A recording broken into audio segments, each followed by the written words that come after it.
Plumbers jump from marketing company to marketing company to marketing company way too much. Marketing is like a box where you put money in and it spits out leads. If you have marketing and van wraps, then you can feel much more confident about charging more. When you start charging a price that you need to charge in order to actually run a business and actually make a profit, those homeowners will be happy to have you at their home and pay you a good price for your service. For me, we spend $600,000 a year on marketing. If I was starting out, I would not wrap my van. What would you do? Jared Williams. What's up, man? Got you good. I snuck that in there. You did. It's pretty good. How's it going, dude? It's going good. Yeah. Busy week, yeah? Super busy. Very busy. I feel like my life has gotten busier. I think your life has gotten, my perception of your life is it's gotten busier like this last week specifically. Yes. Where like week previous, it was kind of business as normal. Yep. And then this week you've been like, oh my gosh. Well, it's weird, and we talked about this before, but it's weird going from being in the trades, going out for the day, and like, even when you work on like multiple day jobs, you know, like, I just got to get this done today for the most part, right? Sure. And then moving into an office and it's like, there's infinite amounts of stuff to be done and it's never going to be all done because it just keeps piling on. And then just being okay with, I'm just going to get done what I actually get done today and everything else I'll start on tomorrow. Yeah. And then just day by day, Sure. you just slowly move forward, but there's never an end because like I have this huge vision right in my head of where we can go. And I know, and I think about all the different steps and things we can do to get there, but I got to do those like one at a time.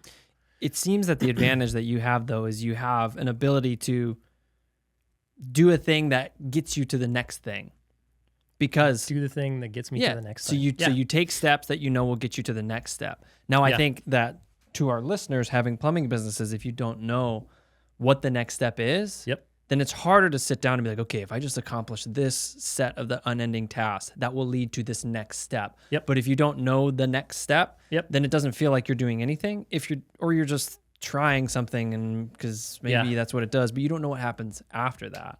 Which leads me to my point. Today we're going to talk about marketing, and it's not going to be boring. It's not going to be lame. We're going to go through not only all of the things that you need to put in place when you're marketing your business, but like the order in which you should put them together. And then we'll talk about a few times where I got screwed over. Sure. Maybe not screwed over, but yeah. Sure. But yeah, to that point, right? People, sometimes they can see like a few steps ahead of them. And so they know all these things they need to do, but they don't know what order to do them in. Order is important. Yes. And so they're working on all of them at once and none of them get done very well, or they skip a step and they go do this one thing over here that seems like a really good idea. And then what ends up happening is they end up getting themselves in a pickle because they didn't have the base, the core thing in place, right? Yeah, they skipped over the step. They skipped it. And so it ends up causing them to stumble later, slowing them down. Then they have to go, usually cost them money. Sometimes it costs them having to lay guys off. Sometimes it costs them just a lot of heartache and extra work. And if they just did things in the right order, then they wouldn't have those heartaches. One of those steps, very important, is marketing. Sure. Like there's a time in your business when you need to start getting marketing going. And if you don't, like what ends up happening is, and I see it all the time, like you might be able to, like you yourself stay busy on word of mouth. And then, or even like, you know, if you're doing one source of marketing or something, you might be able to stay busy and you might be able to get to like 2 or 3 guys, but then you're going to get stuck. And then you're not going to have the workflow and the money flow that you need to invest into the marketing that you need to put in place. And then that marketing takes a long time. Right. And so, and what sucks is when you're in that place, when the market is doing this, right? Sure. The work comes in waves. When you don't have the right marketing approach, the waves are huge. Right. So they're giant waves. And then when you're in a spot where the waves are huge and you hit the bottom of that wave, it hurts. And sometimes those waves can last a while.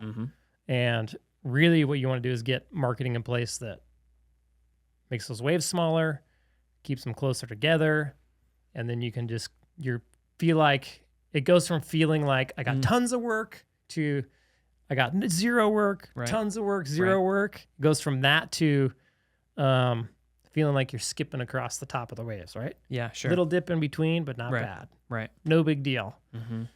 And sometimes that dip can even be filled in with like outbound dialing, things like that, where it's just like, oh, you hit a dip in marketing, but we can go pull from other sources. Yeah. And then we can sort of fill that dip in. That's the thing. Like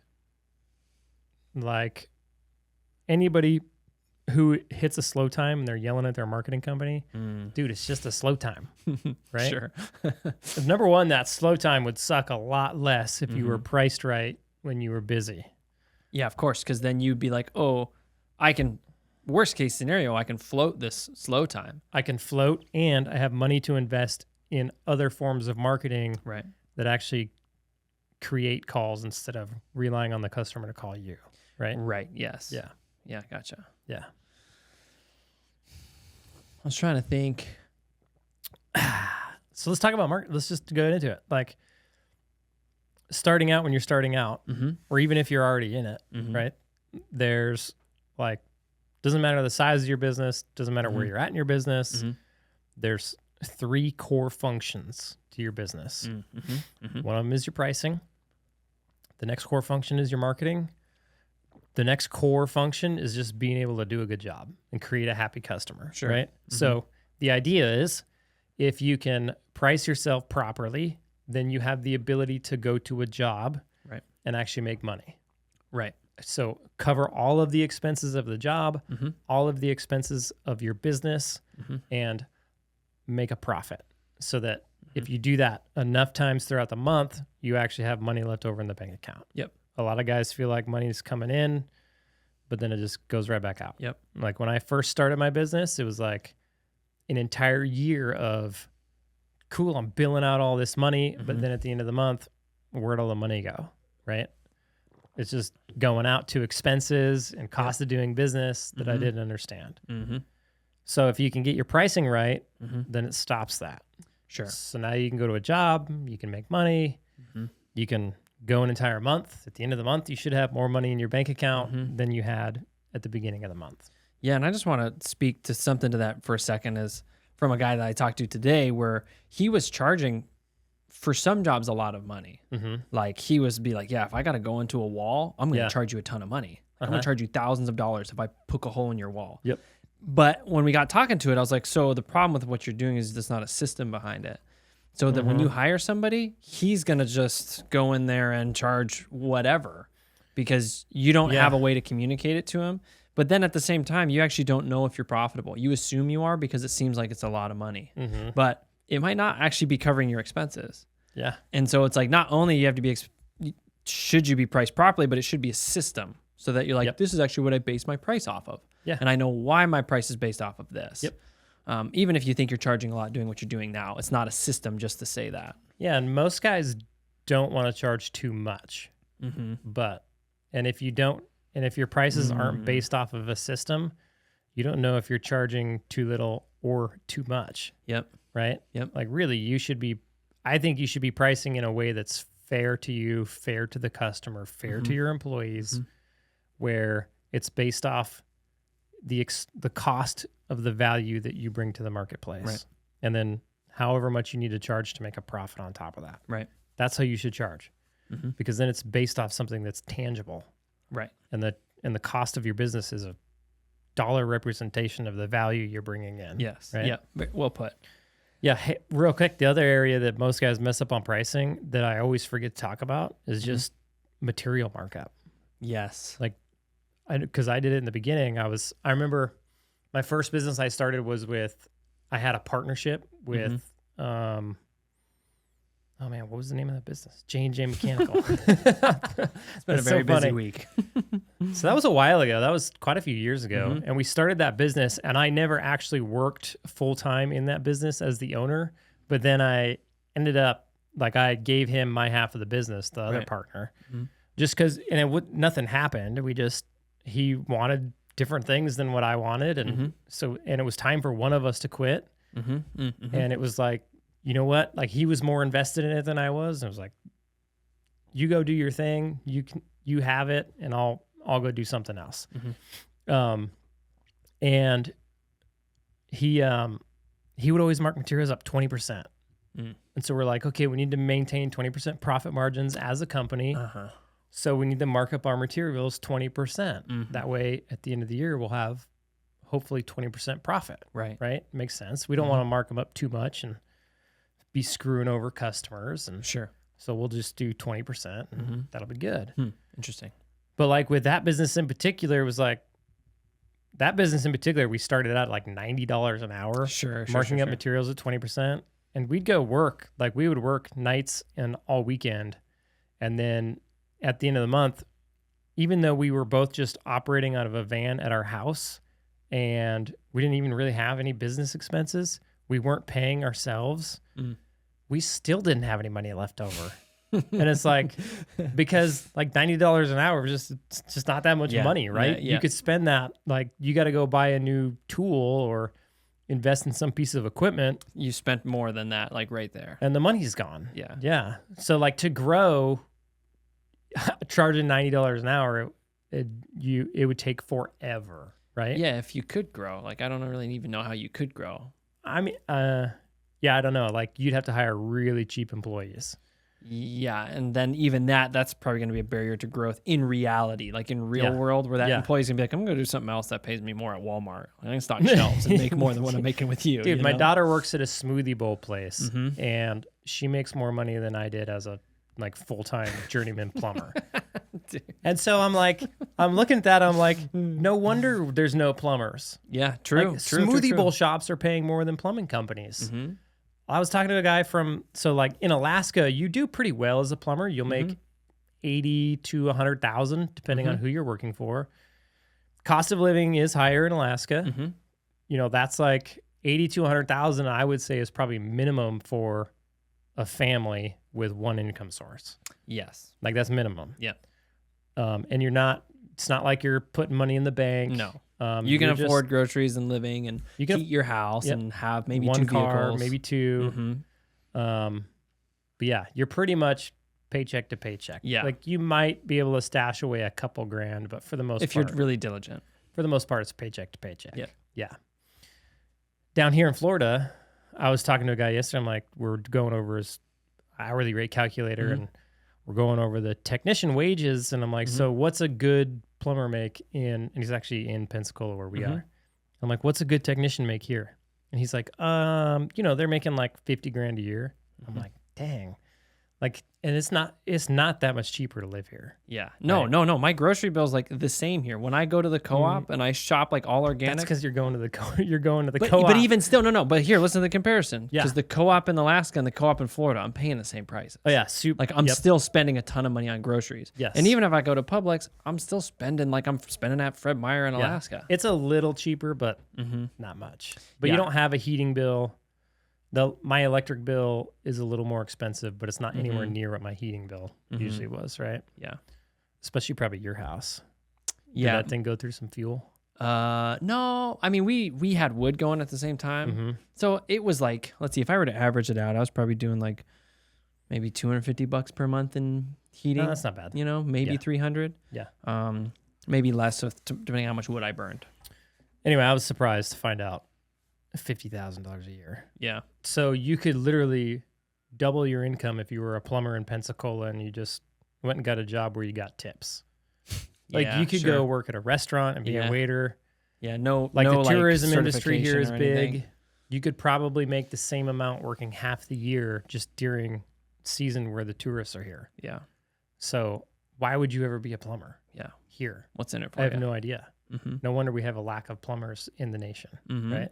It's like incredibly valuable service, incredibly undervalued by business owners and customers. Incredibly undervalued. Yep. Yes. It's probably just going to get worse. It's not going to get any better. Yeah. I don't think so. And do you think that would help with that if more plumbing companies charged more? Yeah. Like would that be solution might be too strong, but at least a move in the right direction? Because then those companies are sort of putting into the marketplace the true value of the product and being like, hey, consumer, this is the true value of this product. Yep. based upon how we actually need to price to survive. Yep. So you have to pay this because it is what it is. Yeah. Especially for service work. Like sure. Yes, I service work specifically. Like new construction, you want to get it done at the bottom dollar. So you're hiring like bottom dollar hands, you know, they don't have to do the best work. They don't have to be the best dressed. They don't have to be polite. They don't have to watch their mouth. They don't have to be able to communicate well. They just got to work fast. They don't even really have to be able to think for themselves that much. I'm not dogging on new construction plumbers, but like you don't need like, and I'm talking residential. I know we're going to get some flack. There's going to be like some dude who plumbs high rises and he's going to be like, I'm a super skilled tradesman and you are. And there's guys who plumb houses who are super skilled tradesmen too. Yes. But the reality is like doing service work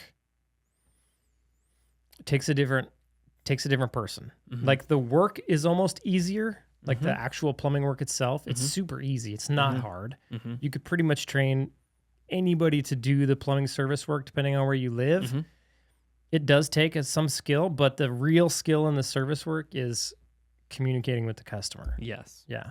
And I think that until enough companies like step up their game, like the problem is so many companies go out and their thought is, I want to pay the least amount for marketing. I want to pay the least amount for my employees. I want to pay the least amount for my shop. I want to get the cheapest vehicles and the cheapest tools. Right. Because I want to keep my expenses really low. I want to buy everything in cash. Yeah, I don't want to buy everything in cash and I'll keep all my expenses really low so that I can make money at this dollar amount, right? Yeah. Because they think there's a cap on it. Yeah. And so they're trying to keep their expenses as low as possible so they can make money.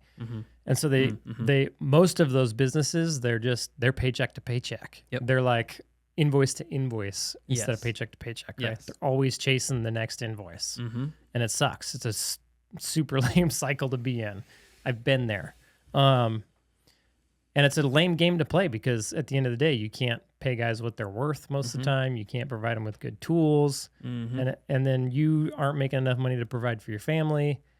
And people do that for years. Yeah, and the thing is you can do it for years before it totally becomes untenable for you to continue that 7-day, 10-hour day work life. Yeah. Or because so it's funny because the model can float for a while, which lets you think that, oh, this is actually how it works. You give it enough time and we'll start stacking away cash, which is sort of tragic that the model just doesn't fall flat on its face right out the get-go. Yeah. Like it floats along. And I wonder if, I'm just thinking of this now, but part of it might be like marketing sources like Yelp and Angie's Leads, which are like, hey, man, like.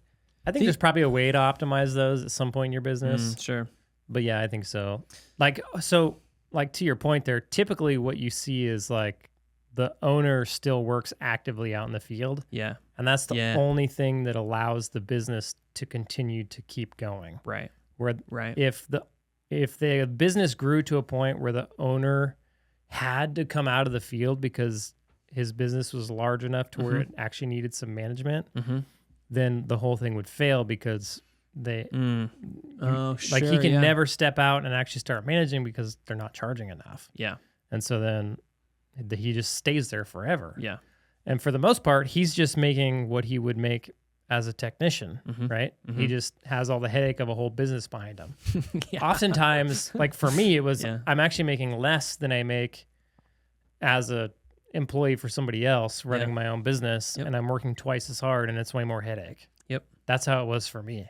And so even in my area, like I've seen tons of people own like heating businesses, cooling businesses, plumbing businesses, electrical businesses, and that's all they're doing is making a paycheck. Right. Some of them make better paychecks than others, but the reality of it is like none of them have a business that runs and operates and actually like makes profit margins. Right. And none of them have a business that they could grow past where they're at because they're limited by their time in the business. Right. Yeah. They can only work so much. Yeah, exactly. So I personally would not want to do that because sounds like a harder way to do it. Well, it's lame because for me, it was lame because I don't want to be a plumber for the rest of my life. Right. Like you probably heard me say that for years before I actually was many years halfway successful at running a plumbing business, right? Yes. So I don't know, if you love plumbing and you just want to be a plumber for the rest of your life, just go get a job. Because if you start a business that actually runs like a successful business, you're not going to be a plumber because the business is going to need you to do business owner stuff, not plumbing.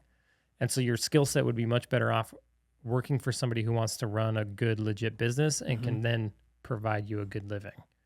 Like if that's you, there's nothing wrong with wanting to be a good plumber for the rest of your life. Sure, yeah. But if that's you, just go work for somebody else. Just find that person that is actually going to take care of you, which can be hard to do, right? Yep. Just because since everybody's charging so low, it's hard to find those companies. Harder to find those companies. Yeah, if I wanted to be a, like honestly, if I would have found one of those companies, I would have gotten comfortable enough to where I would have stuck it out. Yep. And I never would have started my business. Yep. But I'm glad that there was none of those for me to go work for. Yeah. So, yeah. So once you're priced right? Sure. Yep. Then it's just a matter of marketing.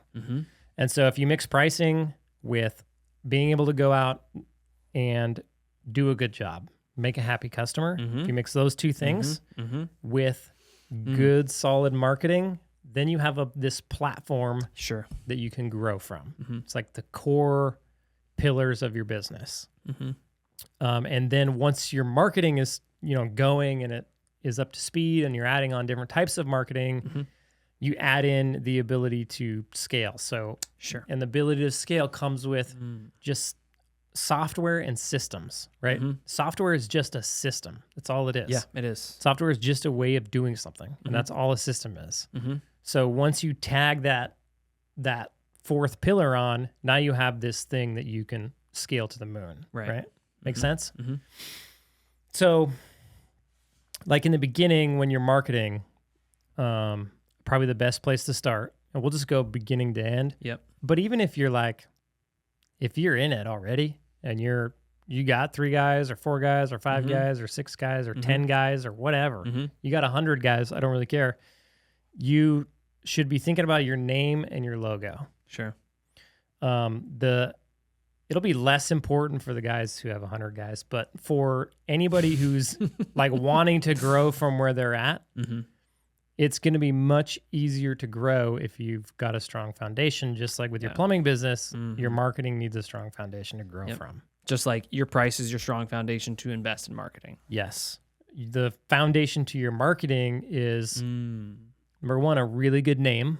And number 2, a quality logo, right? So a name, like with the name of your plumbing business, like Joey's Plumbing is not a good name. Nobody remembers, nobody knows who Joey is. If they do know who Joey is, that's a problem because then they're going to start calling Joey. Like my first company was J-Rod's Plumbing and Heating, which I thought was cool and catchy. I thought everybody would remember it. Who doesn't know the name J-Rod? Turns out it's kind of hard to remember. And the people that I did know and the people that I did do work for, once I started adding employees into that just name, wanted J-Rod. Yeah, I just want to talk to J-Rod. Can I get J-Rod at my house? Or, and it was just like constant problem, right? And I was like, I need a business where people don't know who I am, right? Yeah. Yeah, because I remember like your wife, hey, this guy just wants to talk to J-Rod. Yep. Because your wife was my first CSR. Yep. And I was like, well, tell him I don't exist. Yeah. But the business is named after me, right? And especially if they were working with you when you were J-Rod's Plumbing and they knew when you showed up to their house, they knew that you were still owning the company. Then they're like, oh, I just want to talk to him. Because I can, whatever the reason might be. He'll be reasonable. He'll be. Probably because you give too many discounts and cheap work and free stuff. And your work is going to be really, really good. And you're going to go above and beyond in most cases. Yep. And so people will appreciate that, of course. And naturally, they're going to want that technician back at their house. Yep. I just want the owner. It's like, it reminds me of there was another business in town who had a heating business and he named the business after himself, his nickname. And he had a pretty successful business. Got, he was always out in the field. But I remember I would go after his company and do stuff. And the homeowners were like, yeah, I mean, when I could get, the owner out here, the service was really good and he did really good work. But it's like when I get one of his employees, It's like, I don't really like that. And so then they started calling J rods because they knew they're going to get the owner going to get the owner out, right? And Sure. I remember like hearing that and being like, I don't know if this is a good thing. Yeah, like, wait a second. I can't be everywhere at once at some point. I don't think this is going to work out long term, right? Yeah. So we rebranded to Prospector. Yeah. So J-Rod's had a pretty good logo, and we kind of just copied it for Prospector, just changed it to match, and the colors and everything. But the name is so important. Like, for my business is in Fairbanks, Alaska. It's a town that was founded by gold miners during the gold rush. They'd go up there to strike it rich and make a ton of money, right? And there's one gold miner in town. He's not in town. He's old and dead. But he was in town at some point. Now I was thinking like he's got a statue in the middle of town. Yeah. So what is that, a memorial? Yeah, sure. Yeah. So there's like a memorial for him downtown, middle of Fairbanks. The dude's name is Pedro. I posted on our Facebook one time that he like founded Fairbanks, and I got harshly corrected by the internet will hate you. The historian buff in town, who was like, actually, this guy and this guy and this. Dang, you got actually. Dang, yeah. Man. So he had a hand in starting the town, apparently, or something. He's well known enough to have a statue in the middle of town. Put it in the comments if you know it. Yeah. His name's Pedro. He was a prospector, right? He was going to get gold. And then, so it's like a well-known thing. We're a gold mine town. Right. So that's like a good thing that we can play into, right? And then there were a few other businesses in town. So we have we're in Fairbanks, Alaska, so we've got lots of North Star. We're in the Fairbanks North Star borough, so we've got lots of like North Star Electrical, North Star Plumbing, North Star this, North Star that. We've got lots of, what else do we got lots of? There's a ton of... there's like Midnight Sun stuff. Midnight Sun, because the sun never sets. Right. There's tons of... Aurora kind of Aurora stuff. There's tons of Mount McKinley or Denali or whatever. And so I didn't want to choose those where there's tons of them where you just blend in, right? But you want something that's memorable and fits in. Right. So Prospector was memorable. There was one other business in town that used the name Prospector, and it was Prospector Outfitters. They sell like premium clothing, outdoor clothing, and work clothes and things like that. And so, and they've been around for a long time. Very well-known business name. And then Prospector just fits. And so, and I remember it's hard to come up with a name. Yeah. It's real hard. Yeah. I was actually thinking about this. I was driving around town and I saw a van wrap go by and I was like, oh, I wonder who that is. Yeah. I saw him go by and I couldn't like make out the name. And I think I did see the name. I don't remember the name, but I was like, man, it'd be nice if there was a logo that would help me like remember that name. And if it was like a shorter name that I could just like discern from a distance, like, oh, that's like Sleek Fox Plumbing or something, right? Like something right. That'd be a bad name for the record. What? Sleek Fox Plumbing?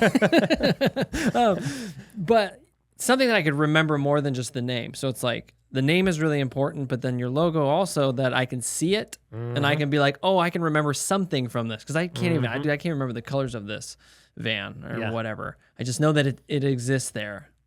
I can't remember. It was something plumbing, of course. Yeah. So you switch your name and then you got to switch your logo to match. So let me go over how I changed my name because it was kind of funny. I knew I needed to change my name. I knew there was a problem. And so I made a giant list of names. Like you just like sitting down on a scratch pad, just like thinking. Scratch pad, hundreds of names on a notebook. I'm like asking friends. Yeah, I think you asked us. I think we gave you some really sarcastic names. I was on my very last new construction job, and I had it was down to my top 5, and I put them on a piece of cardboard, and I nailed it to a stud, and I wrote, I think I wrote vote on the best name. If you vote the right name that I actually end up picking, I'll give you $100. Yeah. Just to get people to... I think you did that on Facebook too. Did I? Yeah, because I remember looking at something and being like, oh, we can get $100 from Jared if we picked the right name. And I think I don't know. I think Ayla and I never gave anybody $100. What? I don't think anybody ever picked Prospector. That's the funny part. Wait, so they voted for something else and you said, I don't care. I'm going to pick. Yeah. I wrote all those names down on a piece of paper, right? And then I was like, okay, I'm going to narrow it down to the top 20. And then I narrowed it down to like top 10. And then it just sat at top 10 for like a month. And I did those contests. And then one day I was like, dude, I got to pick a name. And I just picked Prospector. And there were a couple other good names on there that would have worked well. But Prospector is what it ended up being, right? And I think, like, looking, in hindsight, it was probably a good choice, right? There's the gold stuff, the gold rush stuff we can play with. It's sort of like easy to say and it's memorable. Like I keep in my head a name like Sluice Box Plumbing keeps coming up in my head. Oh, yeah. Dude, I think that was on my list. But that's like a hard thing to say. Oh, this is Sluice Box Plumbing. It's like there's a lot happening when I'm trying to say Another one that I kind of thought would be good was Grizzly Plumbing. Yeah. I mean, logo-wise, it could be good. Logo-wise, color-wise, and then there was already... I think there is a Grizzly Plumbing, like, elsewhere. I think probably. I feel like on Kickcharge, I feel like I've seen, like, at least a Grizzly Bear or something. Oh, I'm sure. Yeah. The thing about that one is there was the indoor football team that was the Grizzlies, but then they disappeared, right? Oh, yeah. So you could have it would have played well. Yeah. I was tied between Prospector and Grizzly, and I was like, Prospector. Yeah. I think Grizzly would have been cooler, but it is what it is. Hey, we can always go do it again. Rebrand. No, I am not rebranding. Never mind. We'll just start another plumbing company. Right in Fairbanks? Yeah, I thought about that. Like, interesting. What if you that'd be a fun thing to test. Like, what if you started two of the same companies basically that were owned by the same person after the same customer, but like that would be interesting. Like Prospector drops the ball, right? Yeah. It just happens. And then you just go to your other plumbing company. And so they go to Grizzly, right? Yeah. And they're like, oh, these guys are really good. And then the people who Grizzly drops the ball and they call it Prospector. And you just have this little monopoly of what's going on. Yeah. Watch out. I think that would work in a bigger market, but you're splitting your marketing budget. Like, you're probably better just sticking with one. Yeah. Because there's plenty of customers. I think it'd just be interesting to see both high quality plumbing companies sort of go at it in a small market and sort of see how that would end up, right? And the pivots that both companies would need to make to like continue to hold whatever market share they can. It'd be a really fun test because you'd have... So like when I went into the market, there was a company that was doing the same thing we're doing and they were doing it very well. Yeah. And I don't think we took a ton of their market share because they ended up shutting down, not necessarily because we took all their customers, but because ultimately they had a hard time getting employees, technicians, and so they switched to all commercial work. Like that's kind of what they wanted from the beginning, and they were just using residential service as a way to bring in quick cash so that they could start doing the commercial work. Because in the beginning, they couldn't get a big enough bond to go do large commercial jobs. Yeah. But after being in business for 10 to 12 years, they're finally able to get. Were they bonds. in business that long? They've been at it for a while because when I started J&J, they started. Oh, interesting. I didn't know that because in my mind, I thought maybe it's just because they like painted their vans like late in the game when they leaned into residential service. Because I just don't remember seeing their vans roll around until like later in the game. They've been around for a while. Yeah. Cool. I didn't know that. So it was like there was 3 businesses that started. It was me. It was J&J. It was Beckley, and then it was Monkey Wrench. Oh, I don't know Monkey Wrench. I don't ever see Monkey Wrench anymore. I don't know what happened to him. I think I see like one van driving around. I don't know if they ever figured it out or what. But yeah. So it would be cool to do that because it would be a good like, hey guys, look, there's competition in your market. So what? Yeah, like look at this market. There's 2. It's a very small market. 2 people are competing. Look how it against goes. themselves. Yeah, essentially. And like even if it wasn't the same business owner, but they was like applying the same principles and just going after it. I think that. So when Beckley shut down, I got flooded. With customers. Yep. I'm actually worried here coming up because we're coming into our busy season. Yeah. And I'm worried we're just gonna get slammed. Yeah. And if I started another company, the hard part would be getting guys. Yeah, because then you would run into that same limitation that you have with Prospector where just getting guys is difficult. It's just taken a long time to build the team. So we've brought guys in pretty consistently, but then we're like, we pull the quality ones out and they stay. Yeah. And the ones who can't quite hang because we have really high expectations on them, they end up leaving because they can't hang. Right. Yeah. We just hired a guy. So we've got a really good crew of eight guys, and we've been to 9 guys. We've been to 10 guys. And we finally got to a good crew of 8 guys. We just hired guy number 9 again. Just cool. That's your Florida guy, right? Florida guy. Yep. Yeah, cool. Just started. He's up there right now? Yeah. Oh, cool. I didn't know that till today. Yeah, nice. I just had my manager meeting. And he was like, we track how many interviews we do and how many new hires we have. And he goes, new hires, 1. And I was like, hey, did he start? Yeah. And he's like, yeah, he started on Monday. I was like, oh. And you're like, huh? How's he doing? Where have I been? And he was like, it seems promising. Yeah, cool. I wish he's a little bit older. So he's like 40. Oh, man, how old is my manager? Eddie, is he 40? No idea. Could be anything. I think he's 40 now. And so this new guy's 43. Sorry, old guys. That's not that old. Yeah, you're almost 40. Just older than me. And so in the beginning of my business, I was kind of like, I wanted the younger guys because I thought they had more hustle in them, which they do. Yeah. But they're also a little more like rough around the edges, I'll say. Yeah. They might be a little more inconsistent. A little more inconsistent. Sometimes a little bit harder to manage. Yeah, a little younger. You know? A little younger. There's things that come with that. Yeah. The younger guys, they're like your true millennials. They got all the millennial things, which is just a whole different animal. So then we hired one. So then I hired an older guy, and he was awful. Like he just couldn't get it together. Yeah. But then we hired another older guy, and I was kind of nervous about it. Man, he's ended up being like just a banger employee. Yeah. Like he's been doing service his whole life. He's like the quality's really good. He's really good with talking to customers. He understands the pricing. And so I'm hopeful with this guy because he's a little older than most of my guys. So he'll be our second oldest. I think for that other guy, if I know who you're talking about, I think from talking to him that it's like, for him, it's probably like, yeah, I know that I can have time off and go hike in the woods. Yeah. Like for him, it's like, I can go do a good job on this and then I can get my freedom that I want. Yeah. To go do the things and make enough money to do that. Cool. And then since he is older, that's like he's content with that. Yeah. There isn't this big push to something. He's like, yeah, this is cool. It's a consistent job. And he understands like if he wants to continue to have the pay that he has and the freedom that he has to charge the price that we charge for us to be able to offer that to him. Yes. Like he has an understanding of the only reason this works is because we go out in the field and we make money that pays the expenses of the business and makes a profit. And one of those expenses is the plumber, right? Yeah. So he has a good understanding of that, and I think that helps. Versus like the younger guys are kind of like, yeah, sure. I'm just coming to work and making you rich. What can you do for me? Like that is like the younger.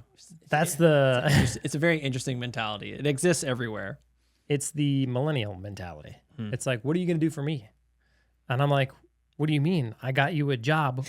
When are you going to start doing your job? And then when you do your job well, I will reward you for doing a good job. Yeah. But with millennials, it's different. Yeah. You got to like bring them in and be like, hey, I really appreciate you. Here's a raise. And then they'll work hard. And sometimes not even like, because I've had that talk and I've done that and I didn't really see any results. And so then I'm just like, dude, like, no, like, you listen. Just didn't, what you're missing there is if you wouldn't have done that, they would have complained. They would have done terrible. It's like, yeah, sure. So what I paid for was what I paid for is not having a terrible outcome. Yes. I paid for having a normal outcome. But that's just the reality with the millennials. It just is. And I don't know why that is, but that's how it is. Yeah. I don't know why like I'm on the tail end of the millennial. You're probably technically a millennial, aren't you? Yeah, I'm right in the middle. I'm in the middle. No wonder you're such a pain in the butt. I know. I mean, I gotta make sure I maintain status quo for us millennials out here, you know? Yeah. Speaking of which, when can I get a raise, Jared? No, I'm just kidding. Yeah. We'll talk about that. On the podcast? No. How much do you make, Joel? No. $14 an hour. Yes. Just kicking it right at minimum wage or whatever minimum wage is. Yeah. No, Joel's very well taken care of. I'm taken care of. It's okay. There's food in my fridge. I can shop at the co-op if I want, you know. Yeah. I can't even shop at the co-op. What are you talking about? You're so foolish. You don't even go shop. You get your meals packaged and you put them in the fridge and you microwave for 45 seconds. Dude, that's awesome. I know. I'm just saying, that's been rad. I've been eating so healthy the last week just by having pre-made meals. Hopefully it lasts long. We'll see how long it lasts. I've got it coming again. They come weekly. That's pretty coming cool. Again on Saturday. Okay, let's rein it in. We're on marketing here. Is our broader topic. Yeah, so you get your name, and then let's decide a name. Real quick on that. I mean, I think you did it the hard way because you can go on the internet and you can go to like business name generators and you can use that as a starting point. You can. To get like ideas going. You can. And then you can sort of whittle it down. Those are tough. Did you do that at all when you're trying to figure out your name? No, but I've tried that with other businesses, and for me, it doesn't work very well. And I don't know if it's like I got to know what to input in the computer to get the result I want. Could be a chat GPT thing. Yeah, exactly. You got to know how to tell it to do what you want it to do. I don't know, but you old guys, you just don't even know. I don't think it's an old guy thing. I think it's a plumber thing. Like, I didn't spend my whole career working on a computer, right? So, get your name, get a good name. And then it's like, okay, let's create, outside of just a name, you've got a memorable name that sticks out, that stands out in the community, that's memorable. Now you got to tie that to a logo. Right. So the logo, there's two parts. It's like you got your name and the colors, but then I think you should use an avatar because the avatar will help speak to the name, right? So like in our instance, we have Prospector Plumbing, and then we have a picture of a friendly looking old guy with a gray beard and a big old hatchet, axe, pickaxe. It's a pickaxe. Yeah, big old pickaxe on his shoulder, and he's giving a thumbs up, right? So number one, that avatar catches attention. Yep. Number two, when they read Prospector and they see the Prospector, it just like cements it in their brain. Yeah, if they can't remember the name, they might remember the guy, which will help them remember the name. Yes, exactly. Yes. Like it's that van that I saw didn't have anything on there that I could grasp onto. I just remember seeing colors around blue and red. Yep. But even that's helpful. Yeah. It's like the, I don't know if you've ever seen how like guys can remember like a bunch of numbers in a row.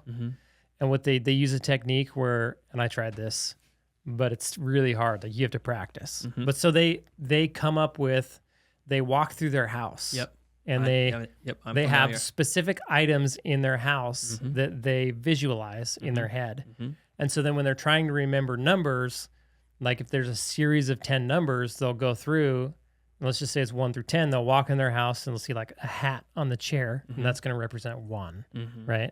And then they're going to go out of their entryway into the kitchen, and they're going to remember like their coffee pot, and that's 2. Yeah. And so then when they go back and try to remember, they're like the hat, 1. Yeah. The coffee pot, 2, right? And that's the technique they use to remember stuff.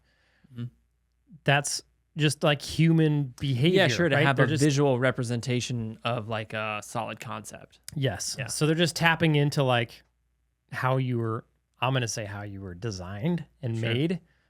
Some people might want to say evolved. I think they're wrong, but that's a different argument. Jared, stay on topic for once, and you're like, come on now, jeez. Well, it's just funny to me how everything goes back to like design, in my opinion. There's a good Joe Rogan podcast about that. Just came out. You might want to listen to. I should. Yeah. Yeah. Arguing in favor of your opinion. Oh, really? That's not normal. Yeah, Joe's got all sorts of people on. That's cool. So you tie the name to some visual object via your avatar, right? That helps you to remember your name. Okay, so now we've got a good name, we've got a good avatar to go with it. Now what else do we need?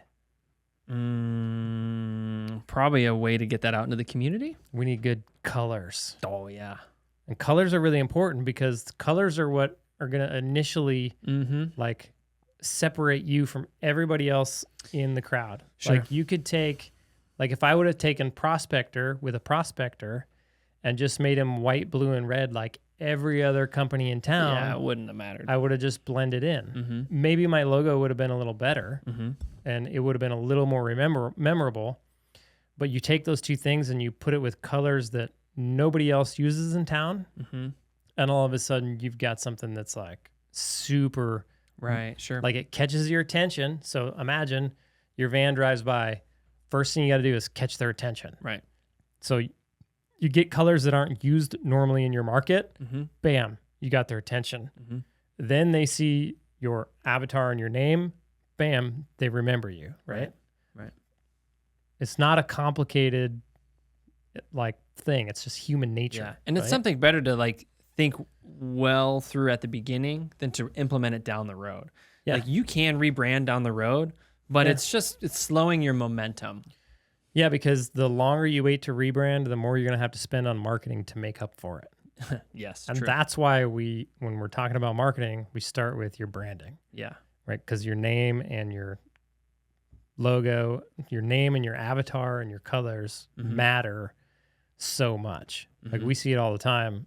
People who've got solid colors and a cool logo, Mm-hmm. their marketing works way cheaper. Mm-hmm. And so if you got two companies going head to head, you can spend less than the other guy and actually get more momentum Mm-hmm. just because you invested in your branding first. Right? Do you think that between you and that other plumbing company in town who switched over to commercial, do you Mhm. think that there was this perception of like, man, it's hard to keep up with Prospector because your brand felt Yep. bigger Yep. and it seemed more powerful and prominent, even Yep. though like you were a smaller company? Yep. But it just felt like you were in the market like more intentionally. Yep. Just like you said, you didn't see Beckley vans driving around. No, I mean, I noticed when I saw them and I was like, oh, cool. Like, cause it was like, Yeah. it was a neat logo in the sense that like I like the font, but it wasn't a logo where you're like, oh, colors and like It was all a this kind white of stuff. van with a black logo and Yeah. black lettering. And I just remember being like, oh, Beckley, I haven't seen that. That's clean looking. Yep. But it didn't stand out any more than that. Nope. And so It looks commercial. yes, it does. Yeah. It looks commercial that's flirting with residential. And that's exactly what they were. Yeah. And I think like they had that intent. I think they probably at one point in time were like, should we rebrand? But then they ultimately decided, well, we want to go commercial anyways. Yeah, so it's not this gonna- is probably more appropriate. Yeah. But yes, I think you're right. Mm-hmm. Because like our vans, they're purple and green. Mm-hmm. Nice, deep, bright purple and a nice, like, it's not a neon green, but it's a nice looking green. Mm-hmm. And the thing is when you see it drive down the road 2 miles away, you can't see the prospector name and you can't see the avatar, but you just know that's a prospector van. Yeah, because there's no other vans in town There's that look like it. no other vans in town that look like it. So what that does is like when we had 3 vans on the road, people were like, dude, how many guys do you got out there?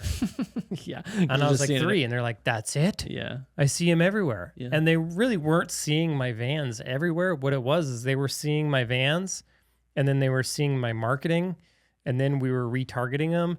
And yeah, so you felt really big and really, you're just out there, which gives a perception. I mean, it gives us, so when we see a perception of size as consumers, it lends us, at least for me personally, it lends me to trust it more, especially if it's not associated with like your franchises. Because there's always a perception of franchises that people can hold. Yeah. But if you see like, oh, this is not a franchise name, but it seems large, like I'm already like more inclined, like well, let me. They must be doing a good job. Yeah, I should probably check them out. Like if they're able to grow that much and have that big of a business, they must really be taking care of their customers, right? Yes. And then when they go online and they see you've got good reviews, it just reinforces that. Yeah.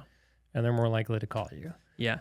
So colors are huge. So now you've got a good logo and avatar and colors that are different from everybody in your community. So like Kick Charge Creative, they call it disruptive branding, right? Because it is. It's disruptive. It disrupts the normal in the market. And that's what you want. And the whole thing works together. So then you move into, aside from just colors, you move into like the textures that you use within your colors. So if you look at our logo, it's not just solid purple and solid green. Right. There's textures to it. And those textures are used throughout the rest of our marketing. Right. So now you have all of these elements that are working together in your marketing to have a really strong brand.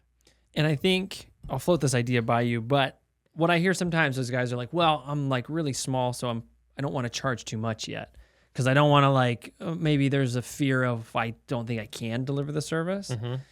But what I'm thinking is like, okay, well, if you have marketing and van wraps, then you can feel much more confident about charging more because when you show up, the customer doesn't know that you're just one dude. The customer doesn't actually know that you're the owner. well, not the first van. I was going to say the first van I bought was a Sprinter, but that's not true. I bought 2 Chevy Expresses before that looked like crap. But then I think probably the second time I went into business, I'd sold the first Chevy Express. I sold to J&J, I think. And the other one I sold to, I think to another carpenter. And so when I went in business the second or third time, must've been the second, I was like, cool, I should probably go get a van. I went and bought a brand new Sprinter. Yeah. Cause I was like, you know what? I've had crappy vans. Get the cool van. They suck to work out of. I'm going to get the big van and I'm going to put my wrap on it and my logo on it. And that's going to be awesome. Yep. And it was. So I had the J-Rods wrap. Yep. And it was very similar, bright green, purple. There was an avatar of me doing the thumbs up, and J-Rods, almost identical to Prospector, just with the avatar of me and J-Rods Plumbing. Yep. And even that, like, even though the name wasn't that good, it worked really well. Yeah. But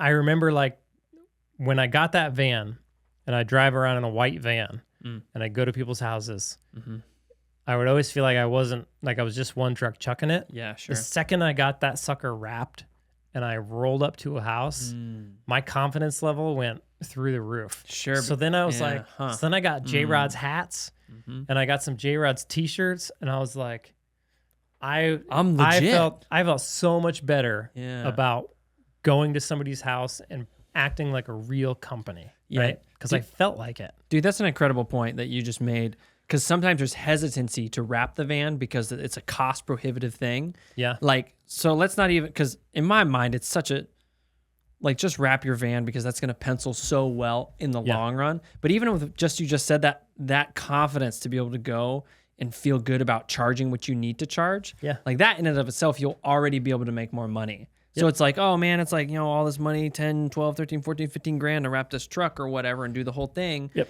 But then the psychological benefit of that is you're showing up and you're a real company now. Here's the thing though. If I was starting out and I just got my logo and my branding done and I was short on cash, I would not wrap my van. What would you do? I would not spend the $5,000 on the van. I would go invest that into hiring a marketing company first. Like you've got the brand, so you can have a good website. You can have a good, you can have a really good online presence at that point with your brand. And then you can get the marketing ball rolling. Yeah. Because like when you're first starting out in your business, what's the one thing you're short on? Cash, right? You don't have any money.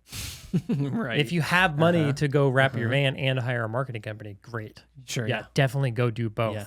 Like if I were to start a business now, I would just go I'd go get the brand, the logo, and I'd go get the vans and I'd get them all wrapped, and then I would get the marketing going and I would hire the guys, and then it would work from the gate. Right? It would be doing everything. But if you're starting out in your one truck chuck and you don't have the money, then I would get the logo and the wrap design. But if I didn't have cash to go invest in marketing and branding, I would go invest in marketing. Sure. So you've already invested in your brand and your logo and all that stuff. Next step is like, okay, how do I get more jobs? Right. So there's two things. If you have some cash or a credit card for that matter, so that's what I did. Should you have a credit card?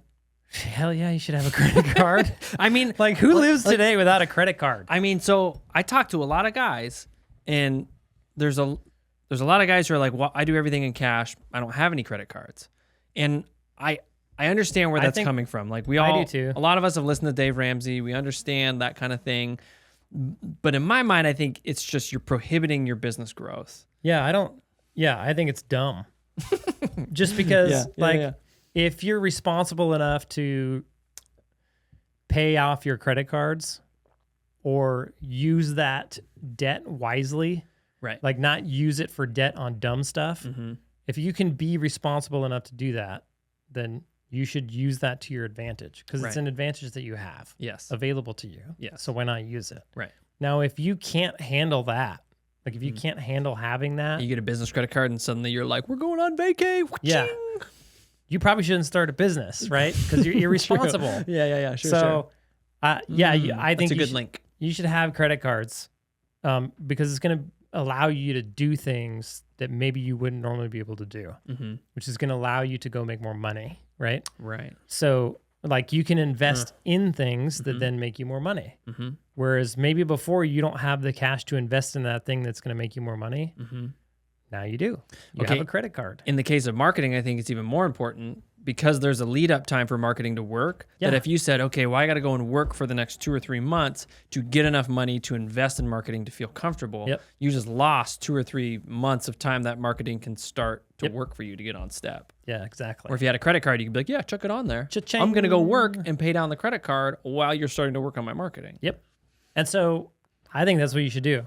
Like marketing is like a box where you put money in and it spits out leads, right? And as long as you can answer your phone, book the job, and you're priced right, go to the job, make money. Marketing is essentially, right, is money in, more money out. Put $1 in, get $5 out. That's what marketing is, right? And so to go put it on a credit card, right, I have no problem with. Right. Because, and part of that's because I've done it so much that I know. You trust in the system. I trust that it's the box that's going to spit out more money than what I put in, right? Yes. But the thing with marketing is like, yes, in the beginning it takes time to build and start working. So you have to stay committed to it. And the longer you can stay consistent and committed to spending on marketing, the better the box works. So in the beginning, you might put in $1 and it only spits out $1.50, right? In the very beginning, you might put in $1 and it spits out $1. Sure. And people get frustrated and then move on to the next thing. Over time, it starts becoming I put in $1, it spits out $10, right? And I'm sure there's a max to that. Of course. But like, even with that, like the more you grow your business and the more ability your business has to spit out cash, then the more money you're going to get in return from your marketing. Right? Because on the other side of the box of marketing isn't just cash, it's leads, and then your business stands in the way of the leads and the cash, right? And so if your business can take leads and turn them into cash really well, which you're going to do better the longer you're in business, then the box essentially spits out more cash in the end, right? Yeah. So yeah, be consistent. Okay, so you're starting out. You got your van. You got your logo. You got your name. If you're freaked out of credit cards, like the very least, go make sure you have your Google My Business listing. Put your freaking logo on there and put a picture of your face, clean cut, smiling. Your human face as your main photo, right on your GMB. Yeah, don't put a picture of your shop. Don't put a shop picture or a plumbing picture or a cat picture. I don't know why they had a cat picture, but just put a picture of you looking real friendly. People love faces. If they see your name, your logo, and a picture of a face, the likelihood of them calling you is so much greater than name, logo, and a water heater. Yeah, like if there's a lineup, like when they go to Google and they're looking for a plumber and they see picture of van, picture of just a logo, picture of one face, picture of a crew of guys in uniforms, right? And they're going to be like, oh, well, let's go with these guys. Like, again, people are going to naturally go to something that they trust more than other things, which we're kind of conditioned to trust, like the bigger put together things. Yeah, and the thing with that is not only will that attract customers, but it'll attract the right kind of customer. Right.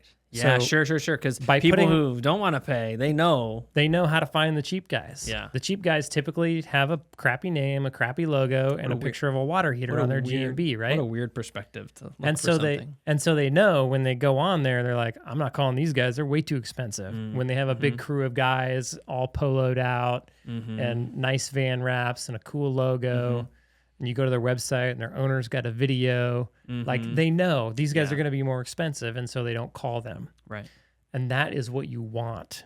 You want those cheap people to look at you and go, I'm not using them. They're too expensive.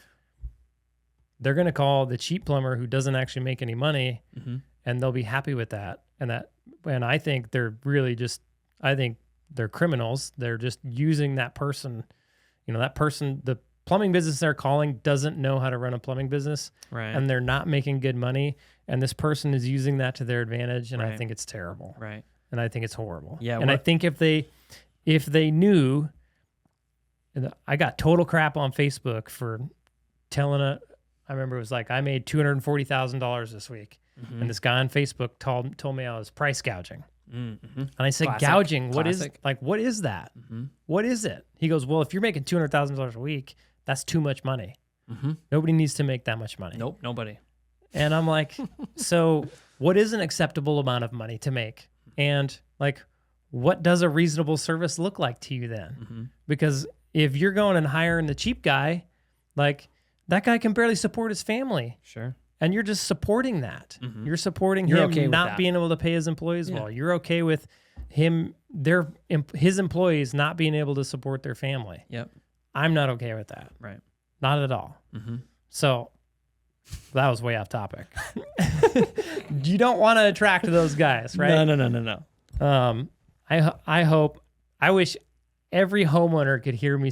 I wish I could preach that message to every single homeowner out in the world. It would make our world a much better place. It would.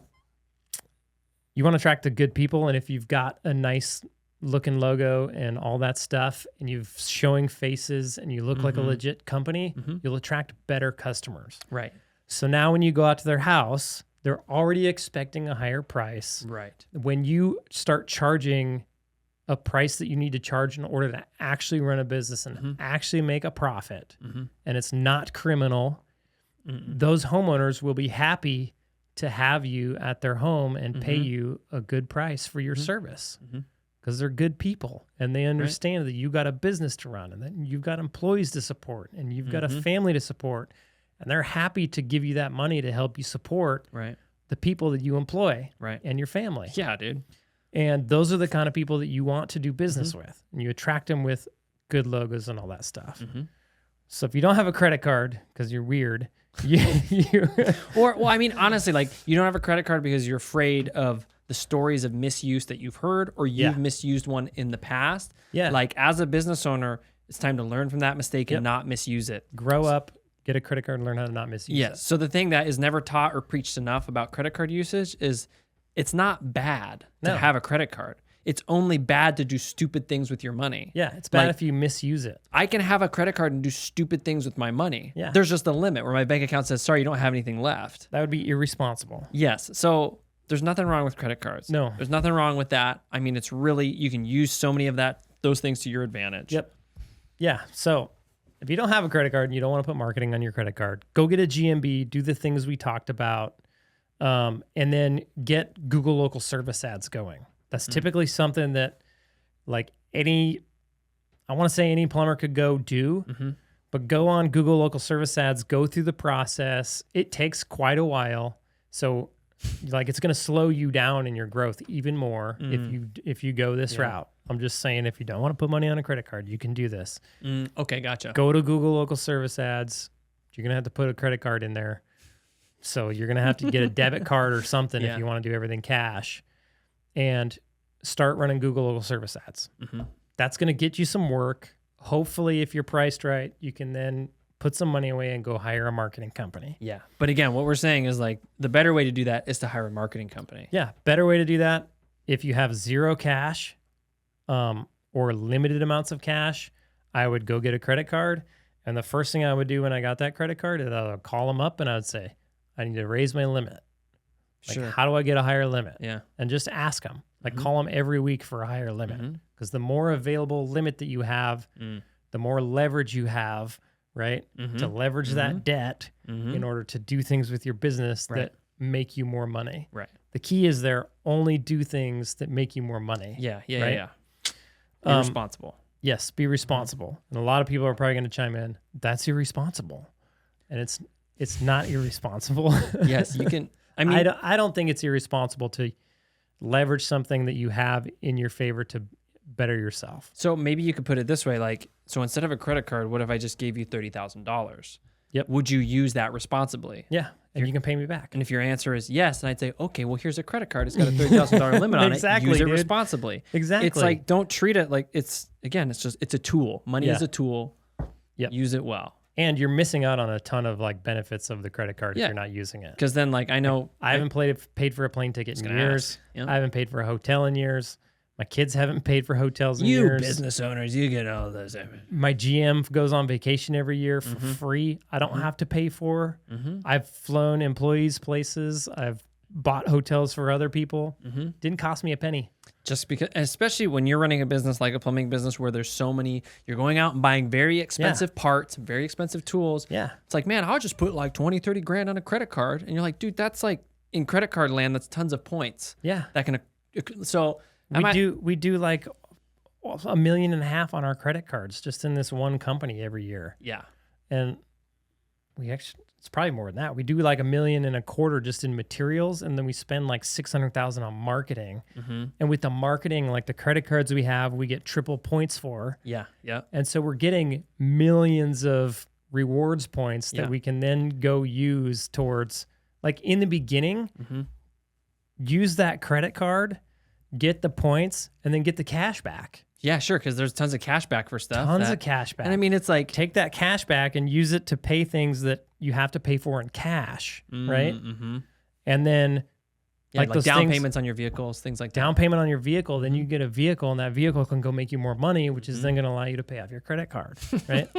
I mean, that's what you should do, right? Yes. That's, to me, that's smart. Yes. Like that's like, how can I use this to my advantage? Yes. And you use it to make you more money. Yes. We always, for some reason, we construct arbitrary rules around ourselves. Yeah. That feel important, but they're actually arbitrary. Yes. And sometimes it's hard to determine what's arbitrary. A lot of times it just takes other people in your life. Yep. Or like things like this podcast, you're like, dude, that's completely arbitrary. You just made that up. Yeah. Well, I heard it from somebody. Yeah. Okay.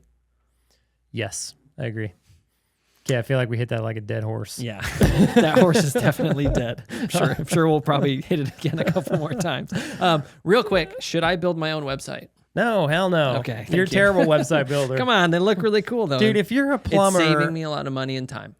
No, it's costing you a astronomical amount of time, and it's actually costing you money because number one, you could be using that time to go make money out in the field doing something you're actually good at. Yeah, like plumbing. Number two, that's a really good point. If you had a website that was built by a professional, it would probably perform, actually not probably, it's going to perform a lot better. Yes. Right? And bring you in more work, which then you're going to be able to go do and make way more money on. Let's see. Can I make this comparison? This might not work. Like if you had a choice to hire, a journeyman technician or just a random technician, which would you choose? What do you mean by random technician? I don't know. Some guy who's just like, he's not a journeyman. Maybe he's not as qualified. Like, which would you choose? The most qualified person I can get. Yeah. So it's kind of like, right? You don't know how to make a website. So why would you make a website when you could just hire somebody to do it for you very, very well? If you're trying to make your own website, you're pretty much paying way more to make your own website than if you just hired somebody to make it. Especially if we think about lost time. Right? Like, I'm just thinking either way, you're hiring somebody. Just yeah. Sure. Are you hiring in yourself? The end, a person who's really good at building websites is going to be cheaper. Yeah. And be better at it. Yeah, because all the money that that Saturday that you said I'm going to make a website this Saturday, and you spent 10 hours making a website. Like, why don't you do some plumbing that Saturday? Yeah. Yeah. If you're priced right, you could probably pay for your whole website in one Saturday. Yeah. Right. Yep. Yeah. Silly. Okay, I won't make any more websites. So hopefully you got a credit card or some cash laying around, or somebody who wants to loan you $30,000 in the form of a credit card, and you can go hire a marketing company, right? That'd be my first move. So I would go hire a marketing company that deals in the home service industry or in the plumbing industry specifically. Yeah, that's. Because there's a lot of nuances to home service and plumbing that a lot of marketing companies don't understand. And it's not even that maybe they understand it, but they don't have the systems in their business to handle it. Sure. Versus somebody who is solely in that field, they have all the systems in place to make sure that sucker's working. Okay. And then what I would look for in a marketing company is, can I communicate with these people? So do they have a history of working with businesses like mine and being successful? Yes. Okay. Check box 1. Sure. Check box 2. Can I communicate with these people easily? So when I sign up and we get on a consult and I'm like, yeah, let's move forward, and we're moving forward, is the communication there? Because you're going to need to communicate with your marketing company through the growth of your business, because you're going to be growing and your marketing needs to grow with you. Yes. Right. Okay. Third thing I would ask them, very important. I would say, if I ever want to leave your marketing company, what does that look like? Do I own my Google My Business, my GLSA account, my pay-per-click account, my website? And will you guys help me transition from you to my new marketing company? Right. If they say, no, you don't own this stuff, or no, we won't help you with a transition, don't do business with them. Right. Yeah. If they do say that, chances are you found a good marketing company. Yeah. Right. And if you didn't, then the transition to a new one is likely going to be it'll still suck, but it won't be as bad as if you had to start everything over. Right. Right. So then, fourth thing I would look for, I had to remember what number I was on. Fourth thing I was like, I didn't even know you were making numbers. Yeah. 1, 2. I do that all the time when I'm recording my reels. Yeah. I'm like, crap. Did I say the third thing or the fourth thing? Just wing it, you know? Sometimes I'll record 2 versions. Third thing, and then I'll say it. Here's the fourth thing, and I'll say the same thing over again. Yeah, just in case. So they can edit it, right? Just so that, yeah, that's funny. Fourth thing, I forgot my fourth thing. Thanks a lot, Joel. I'm here for you. Yeah. Fourth thing I would look for is the payment terms. So some marketing companies want to do, we'll charge you a percentage of what you spend.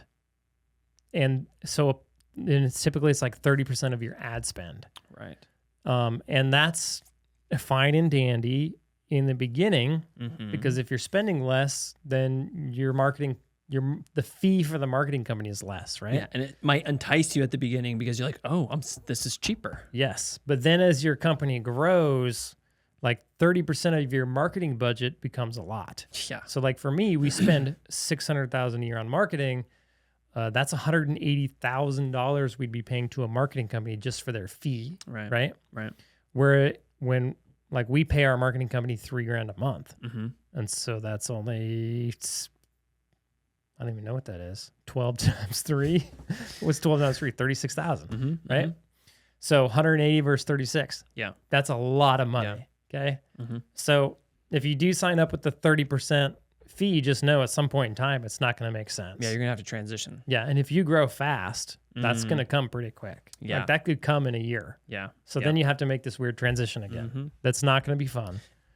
It seems like the goal is like, if you can stick with the same marketing company for like the duration, that sounds like that's optimal. It is, because they've got all this stuff going and in place, and websites are hosted on their servers, and you know, all their people are in the accounts, and they've been watching your pay-per-click. Right, and they have a history of knowing what's going on. I mean, plumbers jump from marketing company to marketing company to marketing company way too much. Yeah. And part of that is picking the wrong company in the first place. Yes. Just going to whoever comes across your Instagram first. Yeah. Not looking out for those things. The second problem is going after just this silver bullet item. Sure. Like, this guy does my pay-per-click. He's the best pay-per-click guy on the planet. No, he's not. This guy gets me my 45 water heaters per month. Yeah. And this guy does my Facebook ads, and this guy does my website. And and what you're left with is not a very good marketing system. Right. Yeah. Because actually, I want to finish. We'll go back into this, but like those are 2 problems. But then like problem number 3 is when they do have a good marketing company, they aren't actually willing to spend enough money on marketing to get the volume of calls that they need for their business. And it usually has to do with the fact that they're underpriced. Yes. So they can't afford to buy enough leads. And if it's like if leads are $200, no marketing company is going to be able to come in and go, I'll get you leads cheaper, right? That's super rare. If a marketing company's there and they know pay-per-click and they know GLSA and they know the system, right? And they know the whole picture, right? Like leads cost what they cost, right? And so the play you have to make as a plumbing business owner is, okay, leads cost what they cost. How much do I need to charge my customer in order to pay for the leads? That way I can get leads, right? Like your customer should pay for the acquisition of all your other customers. You shouldn't be paying out of your profits or out of your pocket for customers. Right. Like, when you say it that way, it doesn't make sense. Right. Because you need customers to do all the other things to keep your business alive. So marketing costs what it costs. So just include that in the cost of doing business. Right. I have to market. It's usually about 10% of your revenue. Where do I want to be at the end of the year? $5 million, you probably got to spend $500,000 on marketing, right?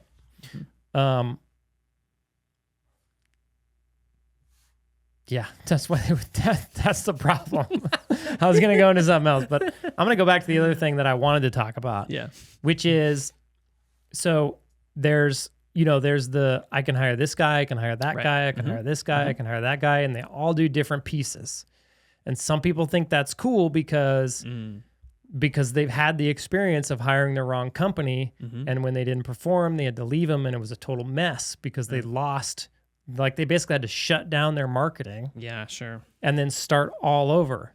And it takes time to get all that stuff set up. So they have this time period of like 3 to 6 months where they've got a bunch of guys and no work coming in. And it's just sucking cash out of your bank account. Right. And so they're like, I'm never going to do that again. I'm only going to hire little pieces at a time. Yep. Which sounds like a smart decision, but you miss out on a lot. So rather than doing that, go find a company that will help you have a smooth transition that doesn't have any of those other downfalls that we talked about, right? Because marketing, like if you actually start to understand all the different pieces of marketing and all the different parts that play into it, because ultimately you want this I'm going to call it omnichannel strategy, where the customer, like in the beginning of this podcast we were talking about, sees you everywhere. Right. So they think your vans are everywhere and they perceive you as a valuable company. That takes a lot of different moving parts and they need to fit together like this. So like anybody on the podcast, I'm holding my fingers together. Yes. Right? I'm linking my fingers together. I don't know how to describe that. So, and when you hire each individual person, they don't link together. Yeah. So a really good example of that is if I've got people visiting my website and I have a website guy. Cool. But if I've got a Google Ads guy, I want him to retarget people who visit my website with Google display ads. And what I actually want to do is people who visit my website, I want to retarget them on Facebook as well. So then not only do they see Google display ads, they see my Facebook ads as well, right? So like I, as a company then, I could run, I could run a YouTube commercial for water softeners that drives people to my website. Right. And then from my website, I could retarget them with water softener ads, right? That remind them about their crappy water softener, that water they hate dealing with. I get to continually remind them about it. And I can remind them about it on pretty much any website through Google retargeting. I can remind them about it on YouTube. They'll see my banner up there. They'll see my YouTube ad. I can remind them on Facebook. I can remind them on Instagram. I can even then go remind them on TikTok. Like, and if you do all those things separately, that doesn't happen. Yeah. And so you're missing out on it. And that's just one. This is one example. Right. So you miss out on that when you just hire all these individual pieces. Yeah, because they're all just focusing on their little niche of marketing. Yeah. And they're not talking to all your other niches and making sure that everybody's intertwined together. Yeah. So if you want that, which you should have that because it's extremely effective. Yes. Then you have to make all those pieces intertwine. Oh, but you're not going to be able to do that. You're a plumber. Yeah, you got stuff going on. You don't even know how it's all intertwined. Yeah, and you have to make a lot of phone calls to people who may or may not be hard to get in contact with. Yeah. I mean, so I understand the marketing pretty well. I have a pretty good understanding of it, which I think everybody should. And I can't even begin to tell you how all of this stuff plays together. Okay. So if it was me, I would just hire a marketing company that takes care of the bulk of my marketing. Yes. So the things that I would want them to do, I would want them to do my Google My Business. That way I know that they're optimizing my Google My Business. They're adding updates. They're adding services. They're adding my products on there, making sure the pictures look good. They're tracking all of that stuff. I would want them to do my website.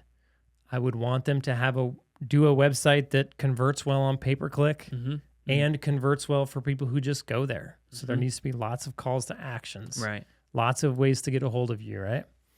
And then I would want them to handle my pay-per-click campaigns. And then I would want them to handle my Google local service ads. And then I would want them to handle my Google retargeting ads or my Google display ads. And then I would want them to handle my Facebook and Instagram ads. That's what I would start with. Right. Like for anybody who's starting, that's what I would, if I had to start on a marketing company in the beginning of the business, I would want them to cover all of those things. Right. And then on top of that, so that kind of stuff, like you're going to pay a base on that, and you're going to pay, you're going to pay a marketing company a fee every month to have that set up and manage it, right? Totally worth it. And then you can scale each one of those pieces as your business grows. So you can scale pay-per-click ads. You can scale GLSA ads. You just spend more money, get more leads, and do more work, right? Facebook ads are and the Google display ads, those are just really just for brand awareness. Like that's it. I would also want that company to do like at least 1 or 2 posts on my Facebook. Right. Facebook, Instagram, and yeah, Facebook, Instagram. That'd be good enough. Like that's what I would want. So I would scale those things. And then once you started to grow, that's when you need to get into like more brand awareness. Right. So because your PPC is going to, if your brand isn't as good, it's going to cost you more for your PPC, right? Sure. So if you have a crappy logo, your pay-per-click's going to cost you more. Sure. But if nobody knows who you are or hasn't seen your logo, your pay-per-click's still going to cost you more, right? Yeah. So if it at some point, could you break that down for a second? Why having a good brand is going to change your PPC cost? Okay, so when somebody goes to Google and they search for plumber, right? Usually Google will serve them 2 ads. Okay, Right. so it's somebody. So if you're paying for pay-per-click and somebody else is paying for pay-per-click, you're both paying for plumber, right? Somebody Googles plumber, it's going to show them 2 ads. So the customer has a choice between those 2 ads. Yeah, they have all the organic and the map pack and all that as well. But usually one ad shows up in the map pack too, sometimes too. Yeah. And that's a matter of SEO, and that takes time. That's another thing I'd want my marketing company to handle in the beginning. I want them to start working on SEO because that's important. And it's continual. You gotta continually do SEO. So the customer has a choice at that point. So if they're on the fence, right, and they sure. Number one, if your name is better, looks more intriguing. Yes. Prospector versus Joe. Which one sounds more like a real company? What kind of customer are you trying to attract? Yeah, right? exactly. Number 2, if they click on your GMB and they see you've got a good logo and a smiley face and a good brand, and then there's Joe's Plumbing, he's got a picture of a water heater and he's Joe's Plumbing, right? I don't know. What else? Like picture of a water heater and and some pipes and some stuff he pulled out of the drain. Yeah. Like which one are they going to pick? Right. They're going to pick your company, right? So right there, your brand helps you. So Yeah, sure. now all of a sudden, this money you're spending on advertising is more effective Gotcha. because of your brand. So then next level of that is they've got a choice. Now, what if you could teach them something and show them your logo before they ever made that choice, right? So they already have a preconceived notion about your company. They're already familiar with your company. They already know that you do a good job. Right. Then the chances of them picking your company goes even higher, Sure. right? So also, if you invest in your brand, like brand awareness out in the community, now you're getting people to just call you directly. Right. Rather than having to go to Google and pay for pay-per-click. So now you're cutting out the middleman, the Google middleman. Right. Sure. And so that's like the cheapest lead you can get. Right. So not doing branding is dumb. Right. Most people will they'll understand this concept and they'll start it and then they'll stop. Just because they're not seeing a return. Yeah. But it's because you can't measure the return on it. Right. You can, over a long enough period of time, you can notice. So like over a year and a half of doing a ton of branding out in the community, we noticed our pay-per-click ad cost cut in half. Right. and actually have the ability to turn it off for half of the year. Right. Right. Only because our brand is well known. Yeah, because if your brand wasn't out there, then that pay-per-click would be still the only way that people would know you. Yeah. Like that know that you were an option. Yeah. People would Google plumber and we wouldn't pop up. Nobody would call us. Yeah. But now enough people know who we are to where they either are still Googling plumber and seeing us and going, oh yeah, I'm going to call these guys, or they're just calling prospector, right? They're just looking us up directly and giving us a call. So how to do that is to just start doing more social media. Right. Because social media is the cheapest. It's the cheapest way to get your logo and your colors and your name that if they're memorable and recognizable and comforting to the customer, then it's going to work way better. But it's the cheapest way to get that in front of people's eyeballs. Right. That are in your area. Yeah, because that's really all you're doing is you're saying, hey, this is our name. This is our logo. This is what we look like. So just like your van wraps driving around town, sure, right? You're trying to, the colors, you're catching their attention, right? So you're grabbing their attention, you're getting their eyeball. Then the name is memorable so they can remember you. And then the avatar just makes it even more memorable, right? Okay. So social media, it's the exact same thing. You've got to, number one, grab their attention, right? So your logo and your name and your colors are set up to grab their attention, but we're on social media. So let's use social media tactics to grab attention. Right. So like we use memes. Right. So we put out a meme about plumbing or about our service or about something that grabs the customer's attention. And then they see our logo. And then they see our colors. Right. And then they see our avatar. And they're being educated about the quality of service that you bring, because Yeah. we structure it that it's like it's educational too. Like, Yeah, so the meme will be about how fast we can get to your service. right.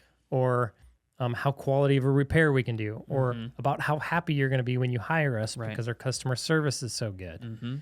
And then we put out tons of like, hey, look at our 5-star reviews. Yep. Here's another one, and a different style that still captures attention. Yeah. So that's not just generic. Here's another 5-star review. Yeah. So like for us, we spend like $2,000 a month. Just we post twice a day, Monday through Friday. It's very systematic. Every week has the same layout. We do the same kind of posts Monday through Friday every single week. And we spend $2,000 a month just pushing that out in the community. And you have to spend the money on social media. Right. Like I've had other business owners be like, well, my daughter's just making TikTok for me. And I'm like, great. Who's seeing your TikTok stuff? Right. Maybe like a few people locally, but it's going all over the world. Right. And if you want it locally, you have to spend money on it so that you can target your local community. Yes. But the beauty of it is nobody else in your community is doing that. Right. So you can get in front of a lot of eyeballs for a really cheap price. Like a pretty consistent price. Like we just don't see it. Yeah. Like at this point, it's pretty level. Yeah. And it does the same, it performs the same well as far as getting in front of eyeballs. So we get in front of 30,000 people. They're seeing our stuff 11 times a month on average. So for $2,000, 30,000 people can see my colors and my logo and learn a little bit about my business 11 times a month. Right. That's insane. You're getting their attention. That's Gary Vee calls it underpriced attention. Right. Right. But here's the thing. The reason you don't do that first is because if you don't have a good name and a good logo and you're not findable on the internet, which is what all this other stuff does, like you don't have a way to look you up and convert you into a call, then the branding doesn't do you any good. Yeah. Right? And don't ever think that social media is going to replace something. No. Or like as an alternative. Because I think that people will perceive, and this is true with different marketing aspects, where they're like, okay, well, if I get this marketing, I can replace this other kind of marketing. Because the idea is I'm trying to cut costs on marketing so that I make more money in the end. Sort of the idea. Right. Lower cost, more profit, right? Sort of the idea. Right. And I think there's a time and place for lower cost, more profit, but it's not in your marketing. Like, yeah, dude, that's how you get more work that makes sure that everybody can still be employed at your business. Exactly. Like that's not something that you want to just like be frivolous with, like, well, we don't want to invest there in this kind of thing. And yeah, it's a system. Yes. Right. And what I'm describing here is a system that works very well in today. Yes. May not work well forever. Like there's always pivots to be had, right? Which is even better to have a marketing agency, which can help you with the pivots. Yes, and the whole reason that social media right now, why there's so much underpriced attention, is because we have a pivot in the market. Because everybody used to do like TV, radio, billboards, and the phone book, right? Right. Then Google came along. And they were like, hey, we got this new product called pay-per-click where you can pay for a keyword. And if somebody clicks on you, you pay us, but you get phone calls from it. Right. So when people got on there, it was super cheap. Well, because it was cheap, because there was a lot of skepticism about it. Where they said, that sounds crazy. That's never going to work. Well, there wasn't any competition on it, right? Not everybody was on it. So you were getting like $5 leads, $10 leads, $20 leads. It was like a gold mine, right? But now that nobody does TV, nobody does radio, nobody's doing billboards. I mean, only the big guys are doing that stuff, right? Because it's really expensive. And nobody's in the phone book because nobody uses the phone book anymore. The what? The who? Huh? The phone book? Oh, yeah. And so now there's a ton of competition for Google leads. Yes. And in the last couple of years, the cost for the leads has gone up a lot to where like it's comparable to TV or radio or whatever. But it'd be dumb to get on TV or radio because there's this new thing called social media that nobody has been using for their plumbing business for brand awareness. And then nobody in your market probably is.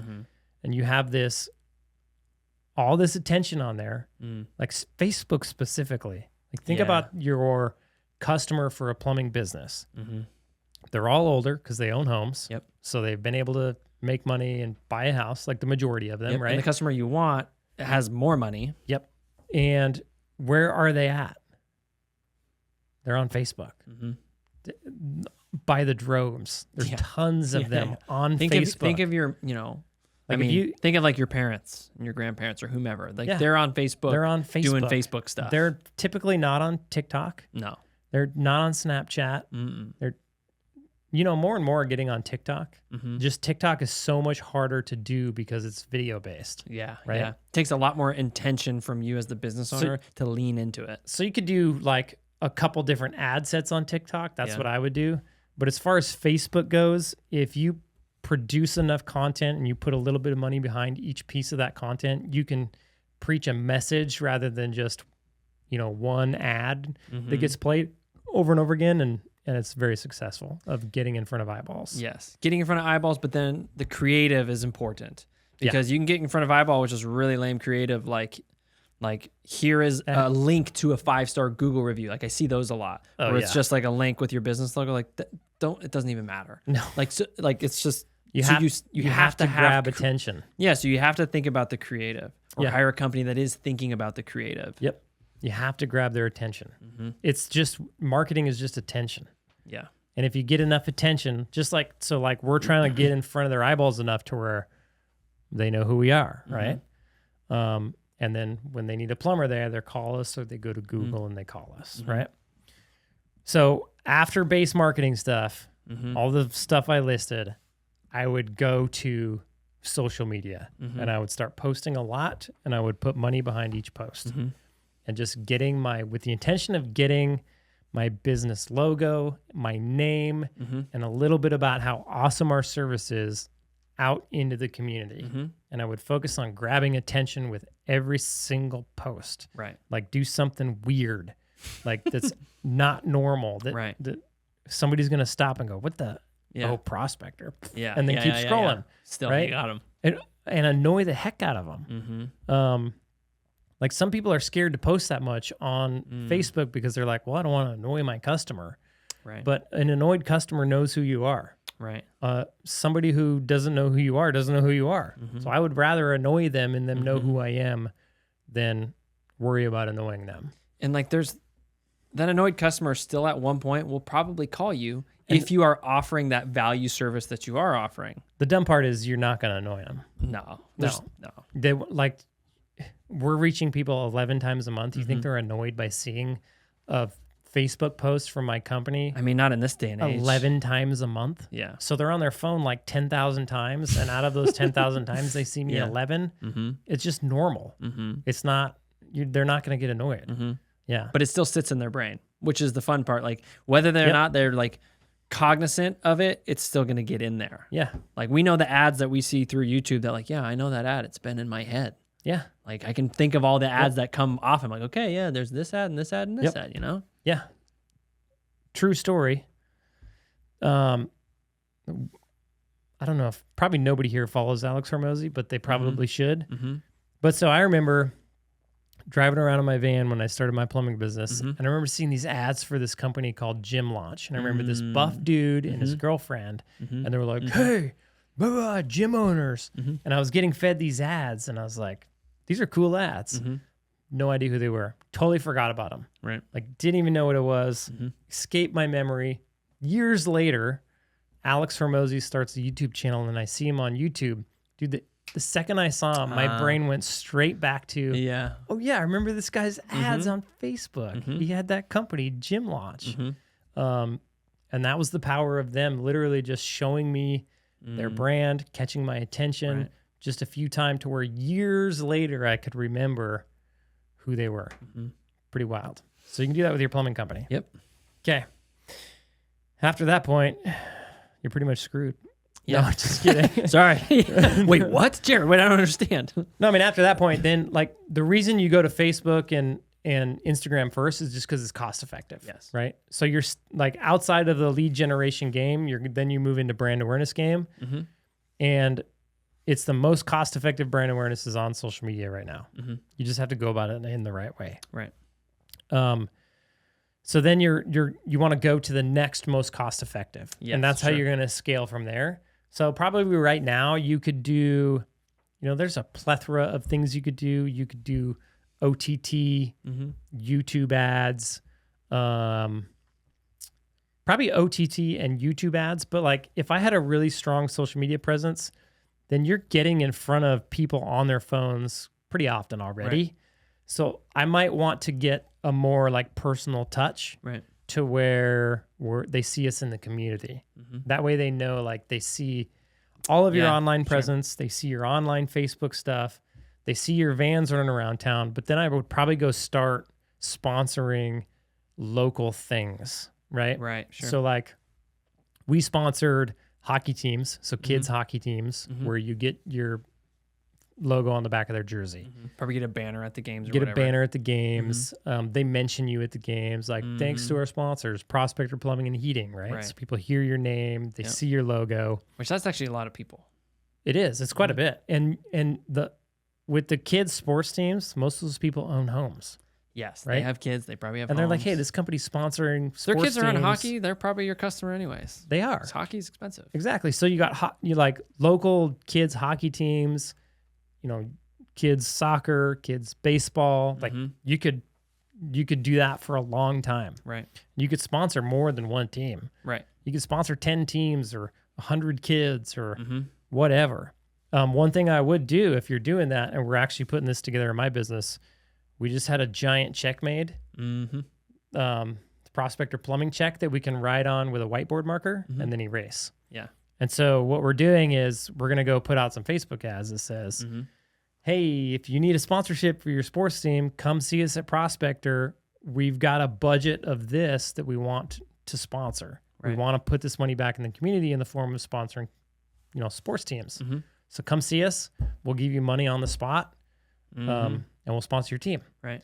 So when they come in, we write out a check, that giant check, and we get a picture of the kid and the mom and one of our office guys giving money away, and we put that on social media, and then we put money behind that. So everybody in the community sees we're sponsoring children in the community. Like we're giving back to the community, right? So you can use that for social media content. Yes. That's what I like about sponsoring kids in the community. Not only are you sponsoring kids and helping them play sports, like that's a good thing. You can use it to your advantage as well. Right. And that's not criminal either. So, and I mean, if you like within that, it's like, okay, so you sponsored one team. You have the ability as a good business owner to give money to different things. Yeah. So when you put it on social media, then there's more opportunity for people who would like your help or your sponsorship to know that you're actually doing that. Yep. And then it helps you as a business, yep. which then means you can still offer better service. You can continue to pay your technicians what you're paying. It just keeps that cycle going. And people who want to support a company that supports their employees, that does a good job, and then gives back to the community are going to be attracted to you even more. Right. Right? Because they're like, man, this company might be expensive. Like our company's like triple everybody else in town. But people come to us because they're like, you know what? This company's really expensive, but I see that they have high quality employees and they treat them well and they pay them well and they don't have a ton of turnover and they do a really good job. And I see them giving back to the community a lot. Yep, they're invested in giving back. They're just not like hoarding the money and building mansions on the hill or whatever. I want to support that. And people will support you for doing those things. And so you just, by doing those things, you just end up attracting the good customers to you again, right? Yes. So there's all these points in your business where you're just attracting good people to your business. And those people are way easier to do business with than the guys that are on Google looking for the dude with Joe's Plumbing and a water heater pick. Those customers, they just want the cheapest price. They could care. They actually think it's criminal that you're giving kids money to play hockey and then putting it on your social media, right? And then it's criminal that you're charging them so much and then paying your employees so well. They think it's criminal, right? Yeah. They think you're gouging. Right. Because they don't understand how the world works, in my opinion. Specifically how business works. That's really what it is. They have no clue how business works. It's like the same type of person who interprets, like, when you're really low in cost and you're like, ooh, yeah, I'm $80 an hour. That person says, you know, doctors don't even make $80 an hour. They're interpreting that per hour cost as what you're actually putting in your pocket and going home with. Yeah. Which is actually not even, that's not how that works at all. No, not even close. Yeah. Like I go charge $1,000, my company made 200. Yes. Right? And if my guys go out and do $3,000 of work a day, that's a pretty good day for them. My company only makes $300. Yeah. Right? So it's not like crazy. Yeah. It's just normal profit percentages. Yeah. It's just that. Yeah, you don't have like 80% profit margin or this No. crazy numbers. No, because I would be priced so high that nobody would ever. Yeah, it would be unaffordable. It'd be totally unaffordable. But the reality of it is that running a plumbing business just costs a lot of money. And the only way to run a good plumbing business and stay in business is then to charge the customer enough to pay what it costs you to run the business plus make a profit. Right. And if you're not making a profit, like the banks aren't going to loan you money. Sure. You're not going to be able to get new vans, new equipment. Like the banks won't even personally like loan you personal money. Like if my company was making zero profit, the bank's not even going to loan me money. It wouldn't even own you, Jared, money.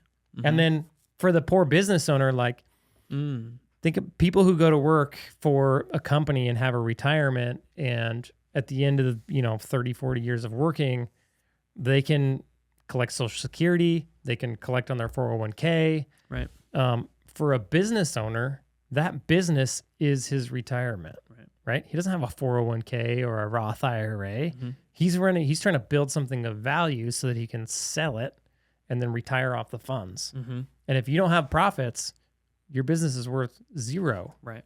And the lower the profits, the less it's worth. Right. So you have to maintain certain profit margins to run a business. It's just how it is. And that's what those people don't understand. Nope. Like if I did 100 million in sales, and I had 20% profits, well, I'd make 20 million. And to these gurus on the internet, that's gouging. Keyboard warriors. It's gouging, right? It's just running a good business at the end of the day. Like, let's just boil that down. If they were all $10 transactions, you're saying if I charge you $10 for something that cost me $8 to give you, that's gouging? Yeah. It's the same thing, right? Yeah. There's no difference. The numbers it's just at are a larger bigger. scale. Yeah, exactly. And that's a good way to put it, right? So if like anybody comes across that gouging statement, then to break it down to that as a percentage is much more palatable. Because then you're like, oh, yeah, huh. Like, because I don't really know how to like then defend the gouging perspective at that moment. Because first off, like who knows what like price gouging? Everybody likes to use that term, but nobody really knows where that term came from. I mean, people do know. Like, I don't know where it came from. So I imagine it's like you have a limited, like you have a resource that's extremely limited. And then you can charge whatever you want. You just arbitrarily raise the price on it. Right. I don't know. Like, still don't know why that's gouging.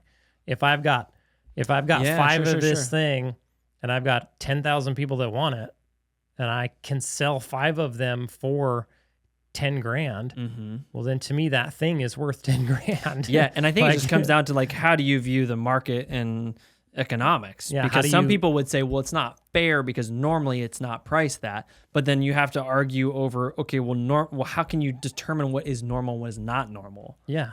Like, and so like with your plumbing service, it's the exact same scenario there. Like you have a service, you only have so much of it available. Yep. People are willing to pay you a certain dollar amount for it. There's nothing wrong with selling it for that dollar amount. Right. Right. That's how worth is determined. If you put something out in the community and nobody's willing to buy it from you, well, then it's not worth what you're asking for it. Yeah, and you wouldn't want to live in a world where somebody came by and forced people to buy it. That's communism. Or like force people to like, you can only charge this much and then they have to buy it. Yeah. Like that doesn't mean you have a good product. That doesn't mean you're doing a good job. No. That means that people are just forcing other people to buy your product. Right. Yep. The funny part about that is like, if we should not get into that, but because I want to continue on our marketing thing. Yeah. If the government enforced, like, you can only charge $200 for this labor, that's it, max. Number one, everybody would charge $200. Right. Number two, everybody would have a really crappy service and they would pay their employees dirt. So that means if they did that for every industry across the United States, the person that's complaining about how expensive my service is, they'd be getting paid less. And then my $200 service would still be expensive to them. Yeah, and then people would be looking to pay somebody more under the table, around the corner, in the middle of the night to actually do the job, right? Yeah. Like people would still at the bay like, well, I still need my stuff fixed, dude. Yeah. Like, can I pay you a little bit more on the side to like get that extra thing done? Yeah. Yep. Okay. We digress. Okay. So you've got this marketing system in place. You've got all the good stuff. You hired a marketing company. You're killing it on social media. You're getting out in the community through sponsorships. I think another good one is home shows. Yeah. Or, something where you can go get a booth at an event where homeowners are coming to the event. Yeah, that can turn into a lot of work.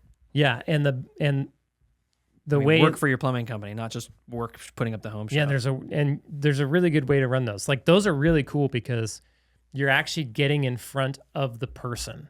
So they get to interact with your company. You talk to your technicians. Like those are huge impression makers. It's unlike any other kind of marketing. Yeah. Outside of like the first customer interface. Yeah. So now they get to have this like real physical touch point with your business that if it's positive, then they already expect positive things out of your business, right? Yeah, that's a huge win. Yeah, huge. And then because like with other things, it's like, okay, you're getting in front of people, but you can't really determine level of engagement. Right. But when you're in front of a real person and you're talking to them, dude, you can feel like, no, we got in front of people and we had good conversations, we had laughs, we had engagement. Yep. They know our business exists for sure. We got their email, all this kind of stuff. Yep. So here's how I'd run those. This is how we've done it in the past, and it's been a huge success. We go to the event, we buy 2 booths that are right next to each other. So we've got a bigger booth than everybody else. And we bring in one of our vans. And so we've got 2 booths with a van behind it. And we have the door open on one of the vans. And we have a TV stand that we put in there. So the TV is like flush with the door. And we replay our reviews. So we have we create like a slideshow or a slide deck, if you want to call it that, of just reviews, 5-star reviews. So people are seeing all of our logos, our colors, they're getting familiar with our brand. They're seeing a gazillion 5-star reviews, reading about how awesome we are. And then we get all of our employees to go there, and they wear their uniform, they're clean cut, they're nice dudes. The office ladies are there. And so just the whole thing is just like, these guys are legit. Right. Like, it looks cool. I remember the first time I saw it, I was like, this is rad.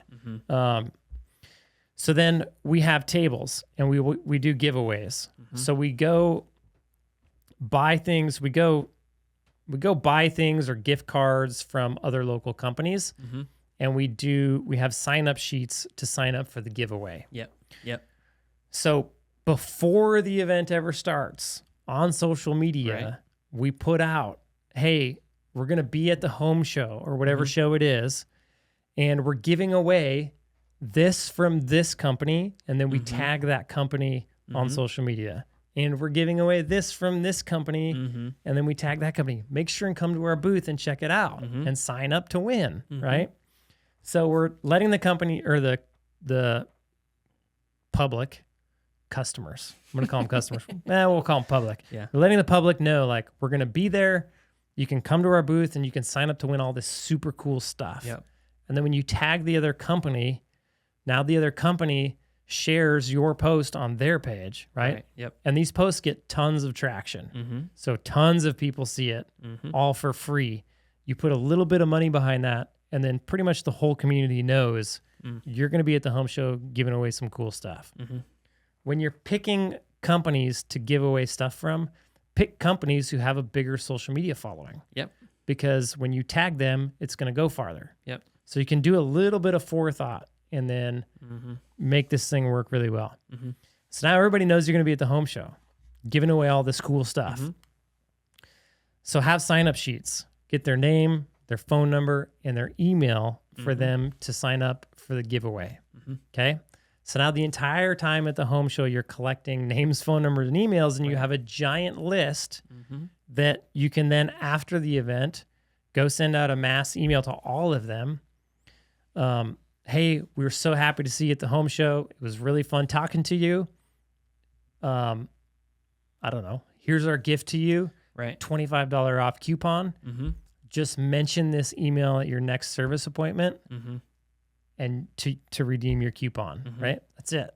You'll get tons of phone calls from that alone after the event. Didn't you even at the home show, weren't your CSRs booking calls actively at the home show? Yes, we had our CSRs there, and they were like, oh, can I book my boiler tune? Or, hey, can I book you to do this? And they're like, yeah, sure. And they'd get them on the schedule right then and there. And what's funny is, like, your technicians are there, and your technicians love talking about what they do. Yeah. And so they're charismatic, and they're talking to all these people about what they do. And then those people walk over to the CSRs and like, hey, I was just talking to this guy, and he says he can do all this stuff. Yeah. Can you get me on the schedule for that? And then you are filling the schedule actively in that moment. So that's like the second part of what we do is we bring in pieces of equipment that is like that we make a lot of money off of. So we bring in, like, you know, a nice gas boiler, nice gas condensing boiler. We bring in a water softener.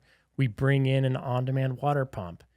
And just by having them sitting there, it's a natural talking point for your technicians and the customer, because your technicians know this equipment really well. And your customer's probably like, what the heck is this? And then they can really demonstrate how they know the equipment, which a lot of technicians love to do. But then customers are like, dang, this company like knows what's going on. They actually here. know what they're doing. Yeah, this is cool. A lot of credibility here. I need a water softener. I'm calling these guys. I've been considering this, and I just didn't know who to call. Yeah, you'll get tons of work just by doing just what I described. It's awesome. And so if you could do like a couple of those a year, you'd be awesome. If you're small, one. If you're big, start doing more. Yeah, especially if you're in a bigger market where there's more opportunity for those things. It's just good to be out in the community in that way. Yeah, for the cost, like, we maybe spend $5,000 a year on that. That's it. Like once we have like the banners and all the stuff, we maybe spend $5,000 on it. And that's a cheap cost. Like, you get a couple jobs off of that. It pays for itself. So, and you're pretty much guaranteed to get some work off of it. So why not do it? A little bit of headache, but like once you do it once, then you can like turn it into a system. You can say, this is what we do for the home show. And then the next time somebody else can set the whole thing up and do all the posting and do all the tagging and all that stuff. And then you don't have to do it. Okay, man. So walk us through the whole marketing journey. Get a credit card, hire a marketing. No. Back to the credit card. Here we go. Invest in your logo and your brand. Okay. I would do that right off the bat. Hire a marketing company. you got to be careful who does your logo and your brand. There's a lot of people out there that do bad logos and bad brands. There's only 2 that I know of that are going to do a good job on your brand. There's Mammoth for Plumbers, and there's Kickcharge Creative. We are not sponsored by either of those, nor do we get kickbacks for either of those. They just do good quality work. Yeah. Mammoth for Plumbers, if you need a marketing company, they'll do all of your marketing. And as part of your monthly fee, they help you rebrand. They'll help you rename. They'll design your logo. They'll design your truck wraps. It's a really great service. If you've already got a marketing company, then Kickcharge Creative is your best bet. Yeah. Because you can go there and you can pay them a lump sum, and they're gonna help you pick a name. They're gonna design a good brand, and they're gonna design a good truck wrap. And their stuff looks very good. Looks fantastic. Yeah. So both of those companies are good options. Just depends on where you're at with your business. One of them, the advantages is you get a marketing company and you get rebranded at the same time. Yeah. Right. So that's what I would do. So that's mammothforplumbers.com and kickchargecreative.com, I think. Yeah. You could Google either of those and you'll get the result. Then I'd get, if I had cash or credit card or whatever, I'd find a way to hire a marketing company and get GMB, website, pay-per-click, GLSA, SEO, Google display ads, a couple Facebook posts, and some Facebook ads going. I'd get all of those going. Then I would go on social media. Then I would start sponsoring sports teams. Then I would start doing local events. Then I would start doing OTT, YouTube, and whatever else you can think of, right? Go wrap a bus or sponsor a parade or something like that, right? Would you say that as your business grows, you should be innovating in marketing to continue to figure out where you can invest in marketing? Yeah, totally. You should always be looking for, like, you should always be findable, whether that's on the internet or wherever it goes, right?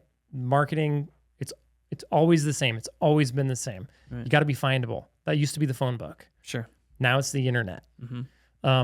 And then wherever you can buy phone calls, you should be doing that. Like, why not if you can buy a phone call, that's an easy way. Yeah. And then you should always be investing in brand awareness into the community. So you need to be asking yourself, where's the most underpriced attention? Sure. Where can I get the cheapest people to see my stuff? Right. And so if you ask yourself those questions, then as long as you're actively seeking those out and doing those things, you'll be good. That's like marketing at its core, right? Yeah. So easy peasy. Easy peasy. Now, one more thing, because when you broke that down, it sounded like that you did that all in like a very short time span. But we know that these things all take time, and there's a gap of time between hiring your agency and then investing heavily into your brand through social media. Yeah. Because realistically, when you go hire an agency, they're going to be like, okay, well, let's get you. They're going to probably talk to you and be like, what do you need? You need calls today? And they're going to go, okay, so let's get like a temporary web page going. Right. Just so it's something up there. Let's get your GMB, and then let's get like GLSA and pay-per-click going. And then we'll go back and we'll start building out your real website. For the long term. And then we'll be able to optimize your pay-per-click ads better. And so that might be like a 4 or 5 month process, maybe even a 6 month process, right? All the while, maybe they're starting to work on your SEO. That's hard to do if you don't have your website done. And then they're going to start working on retargeting ads. And then they're going to start working on, getting your Facebook and Instagram and posting and getting those ads going. And so over the course of a year, you start to get this whole thing set up, right? And over the course of a year, you start getting more content on the internet. You start getting more brand awareness, more reviews. The ball starts to get rolling. It's like the marketing is like a snowball. Yeah. Like you got to pack a little snowball and you got to start rolling it. And as you roll it, it gets bigger and bigger and bigger and bigger. The only difference between a snowball and marketing is like when you stop rolling the marketing ball, you start losing snow on your snowball. Yeah, it starts melting for some reason. Starts melting, right? So you never want to stop marketing. It's the people who win are the people who are willing to commit to it, and they're willing to commit to it consistently for a long period of time. And they're willing to spend. And they're willing to spend good money for the attention, and they understand that it just costs money to get a customer. And so you have to charge your customer to get a customer. Yep. That's just good business. Whether you're in plumbing business, any sort of business, customer acquisition has a cost. Yes. 100%. And so you have to factor that in to the cost of doing business. And you have to charge your customer for the customer acquisition. And while you're waiting for that to spin up, we got guerrilla marketing tactics. We talked about that in a full podcast. So go check that out. Very true. Because that's important. Because it's not like you like hire an agency and you just chill and you do nothing. There's tons of little things that you can do. Yeah, there's boots on the ground, guerrilla marketing tactics that you can do. Yeah, so we talked about that at length in a whole podcast. Go check that out while you're waiting for your agency to sort of get those calls coming in. Because eventually those guerrilla marketing, they simmer down because now you just have this other machine, that box that we talked about, right? Where you're putting money in one side and you're getting more money out the other side. Guerrilla tactics are high labor intensive, low dollar cost. Yes. Everything we just talked about now is low labor, high dollar. Yes. Right? So if you're low on the dollars, or you don't want to use a credit card, or you're in that waiting period of I just started my business and I'm waiting for that snowball to build snow, you can go use the guerrilla marketing tactics in the meantime, right, while your snowball gets rolling. But eventually you just want to rely on your snowball. Yes. And not have to do these guerrilla things, right? Because you're going to have other things that are more high value for you, higher leverage than those guerrilla tactics. Yes. Yep. Cool. Thanks, Jared. Cool, dude. That was a cool conversation. Very cool. See you next time. See you, Holmes. It's funny because the ending is always the same. We say something stupid and then we giggle about it.